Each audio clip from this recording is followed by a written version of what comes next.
बिस्मिल्लाहिर्रहमानिर्रहीम। बेटा, आज के लेक्चर में हम काउंटेबल सेट और अनकाउंटेबल सेट के दरमियान डिफरेंस कैसे किया जा सकता है ये सीखेंगे। ठीक है, डिफरेंस करने से पहले थोड़ा सा बेसिक स्ट्रक्चर अंडरस्टैंड कर लेते हैं सेट के बारे में। जब हम सेट्स को स्टडी करते हैं तो सेट्स में नंबर ऑफ़ एलिमेंट के हवाले से दो कैटेगरीज आ जाती हैं। नंबर ऑफ़ एलिमेंट के हवाले से सेट दो तरह के हैं, या तो वो फाइनाइट होते हैं या फिर वो इनफाइनाइट होते हैं। फाइनाइट सेट हम ऐसे सेट्स को कहते हैं जिनके नंबर ऑफ़ एलिमेंट फाइनाइट हैं। ठीक है, सेट थ्योरी में आप ये बात अच्छी तरह सीख चुके हैं कि फाइनाइट सेट किस तरह के होंगे। फॉर एग्जांपल आप कहते हैं एक सेट ए है और ए के एलिमेंट हैं ए बी सी, तो आप इजीली यहाँ से देखकर बता सकते हैं कितने एलिमेंट हैं ए के। तो नंबर ऑफ़ एलिमेंट ऑफ ए इधर 3 है। ठीक है, तो ऐसा कोई भी सेट जिसमें नंबर ऑफ़ एलिमेंट महदूद हों, फाइनाइट हो, लिमिटेड हो, उसे हम फाइनाइट सेट कहेंगे। और इन्फिनिट सेट ऐसे हैं जिनमें नंबर ऑफ़ एलिमेंट इन्फिनिट है, अनलिमिटेड है, चलते ही जा रहे हैं। For example set of positive integers को देख लें या सेट ऑफ इंटीजर्स को देख लें, तो सेट ऑफ इंटीजर में हम देखते हैं कि इंटीजर 0 +-1 +-2 कॉन्टीन्यूसली चलते ही जा रहे हैं। तो सेट ऑफ इंटीजर बेसिकली हमारे लिए इन्फिनिट सेट है, set of real number, set of even number, set of odd number. लेकिन अगर किसी सेट में हमें ये पता लगता है कि लास्ट एलिमेंट क्या है, तो लास्ट एलिमेंट पता होने पर हमारे लिए वो सेट फाइनाइट सेट है।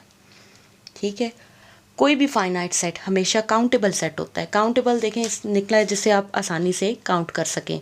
तो देखिए फाइनाइट सेट में जो नंबर ऑफ़ एलिमेंट है उन्हें आप काउंट कर सकते हैं, 1 2 3, 3 नंबर ऑफ़ एलिमेंट हैं इस एग्जांपल के अकॉर्डिंग, तो इसके नंबर ऑफ़ एलिमेंट काउंटेबल है। So every finite set is a countable set.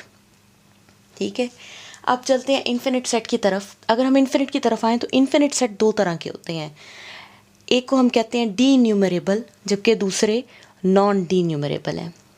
Infinite set में ये जो डी न्यूमरेबल सेट्स आ रहे हैं, डी न्यूमरेबल सेट्स हमेशा काउंटेबल सेट्स होते हैं, इन्हें भी इजीली काउंट किया जा सकता है। जबकि जो infinite set non D numerable है, नॉन डी न्यूमरेबल सिर्फ ऐसी कैटेगरी है जो अनकाउंटेबल हैं, जिन्हें हम किसी भी तरीके से फ़िलहाल काउंट करने में सक्सेसफुल नहीं हैं।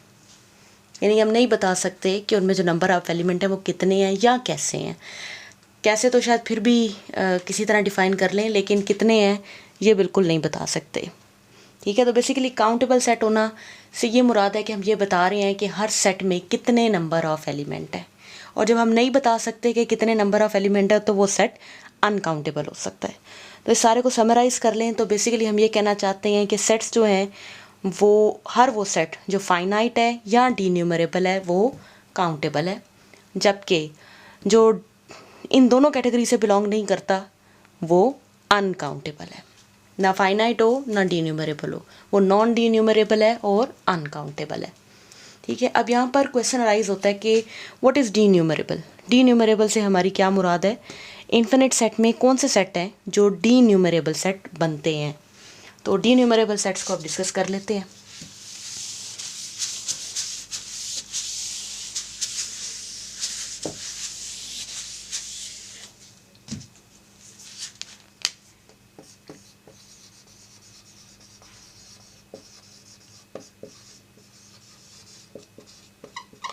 डी न्यूमरेबल सेट्स,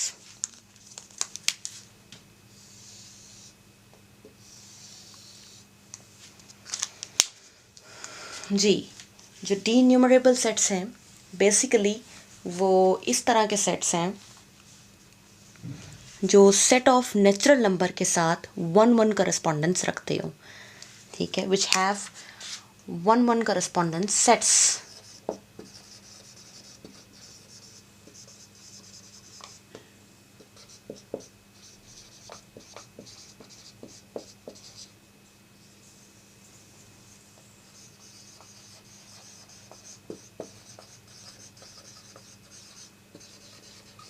विथ ज़्यादा बेहतर बात यह है कि हम कहें विद पॉजिटिव इंटीजर्स।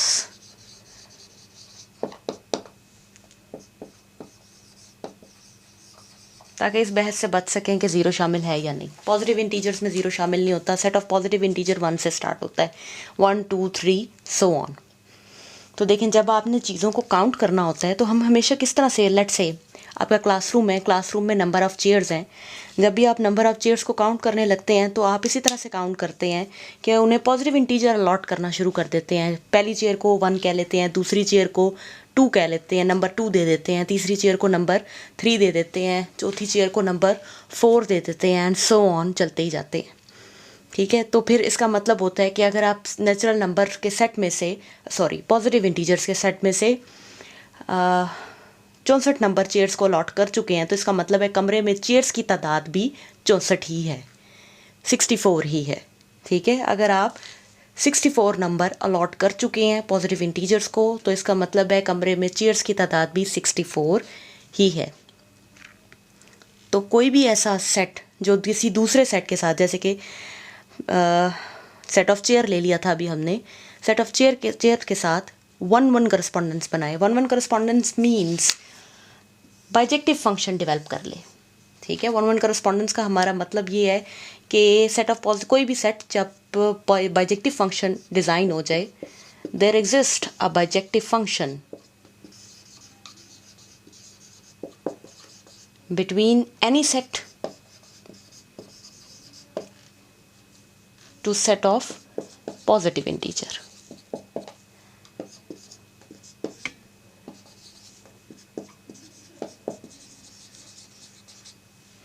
ठीक है, इससे कोई फ़र्क नहीं पड़ता कि आप किसको पहले ले रहे हैं। ठीक है, यानी कि आप अगर पॉजिटिव इंटीजर की एनी सेट के साथ लिख देंगे तो वो भी ठीक है।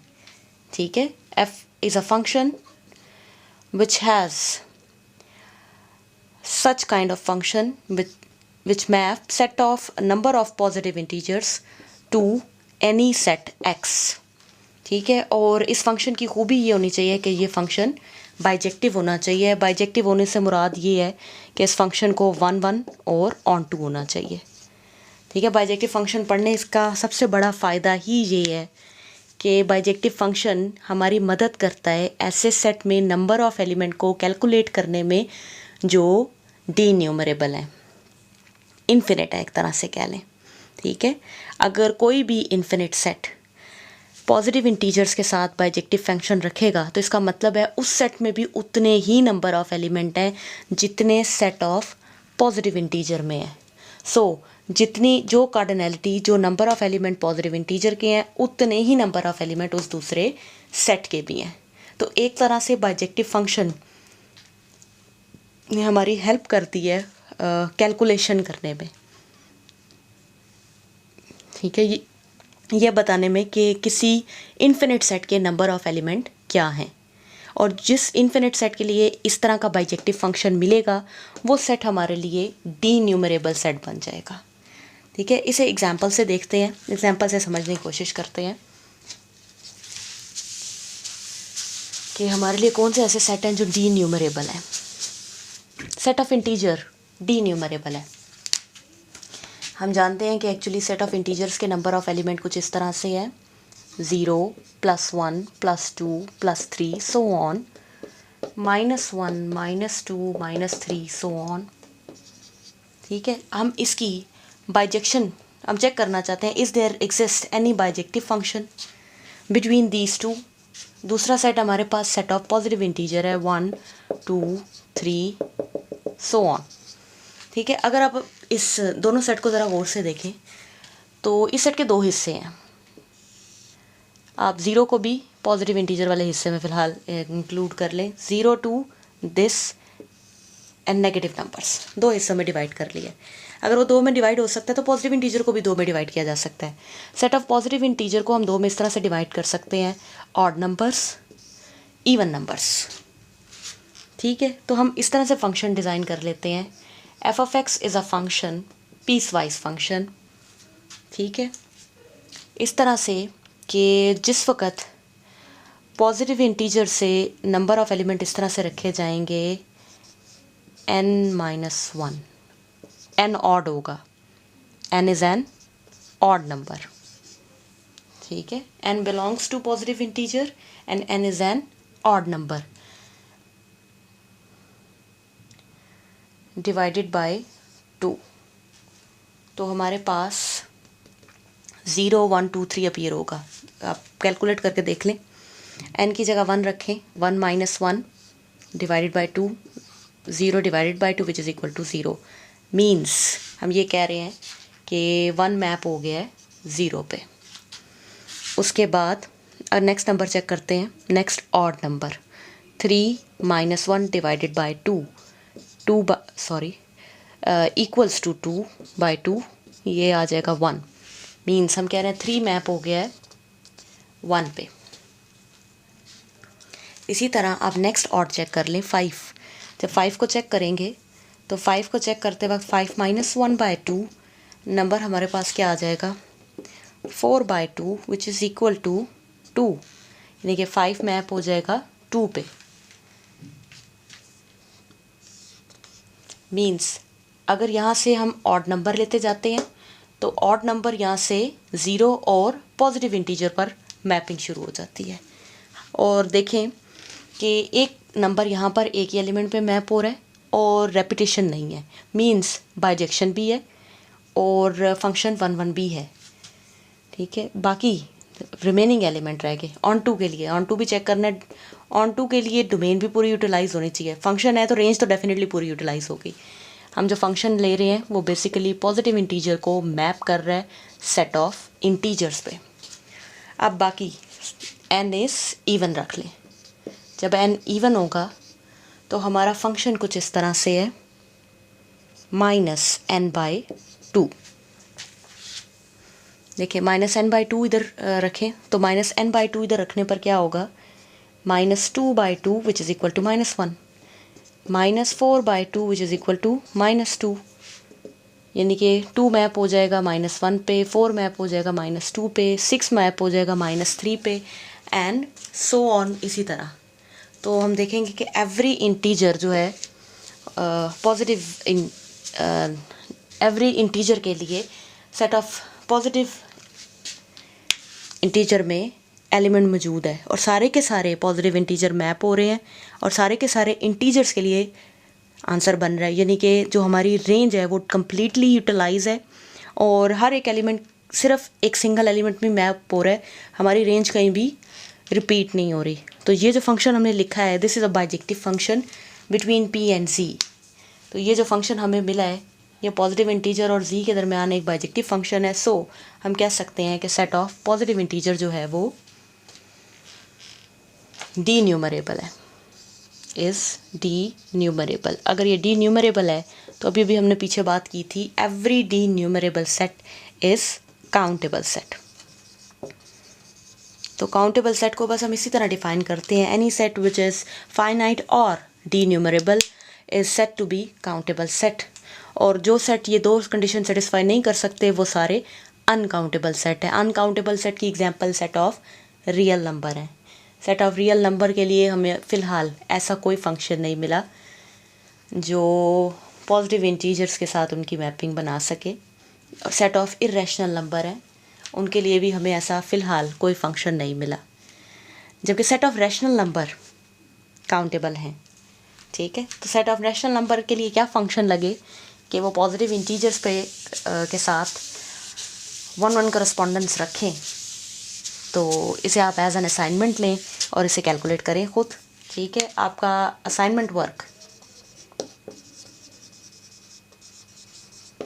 ठीक है, you have to show that you have to find out a function, ठीक है, find out a bijective function।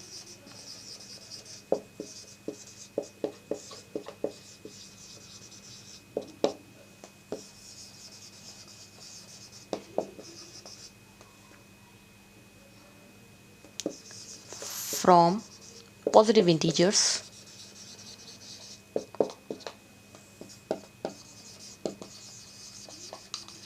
to rational numbers।